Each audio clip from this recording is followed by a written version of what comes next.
مفتی صاحب میں آپ سے تمہیدی کلمات چاہوں گا کہ تمہیدی کلمات بیان فرمائیں رمضان پر. جی مفتی صاحب. بسم اللہ الرحمن الرحیم نحمده ونصلی ونسلم علی رسولہ الکریم وعلی آلہ وصحبہ اجمعین اما بعد. ناظرین محترم، السلام علیکم ورحمۃ اللہ وبرکاتہ. وعلیکم السلام. یہ اللہ سبحانہ و تعالیٰ کا بے پناہ احسان ہے کہ اس نے ہم کو رمضان المبارک جیسا برکتوں والا مہینہ عطا فرمایا ہے. یہ مبارک مہینہ اللہ تعالیٰ نے بطور انعام کے اس امت کو بخشا ہے. سابقہ امتوں کو رمضان جیسا انعام نہیں دیا گیا.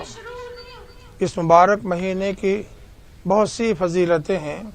سیدنا محمد الرسول اللہ صلی اللہ علیہ وسلم نے اس مبارک مہینے کی بڑی تفصیل بیان فرمائی ہے کہ اس کی کیا عظمتیں ہیں اور اس میں کیا کیا برکتیں رحمتیں اللہ تعالیٰ نازل فرماتے ہیں. فرماتے ہیں آپ صلی اللہ علیہ وسلم هو شہر المواسات، یہ مہینہ غمخواری کا مہینہ ہے، دلداری کا مہینہ ہے، مصیبت زدہ افراد کے کام آنے کا مہینہ ہے، دل جوئی کا مہینہ ہے. ظاہر ہے اس مبارک مہینے میں جو کچھ خرچ کیا جاتا ہے اللہ سبحانہ و تعالیٰ اس کا کئی گنا اضافہ کر کے اجر عطا فرماتے ہیں.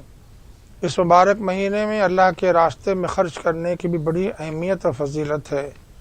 روزہ عبادت ہے، یہ بدنی عبادت ہے، اللہ تعالیٰ کو بہت محبوب ہے، بہت پسندیدہ ہے. جی.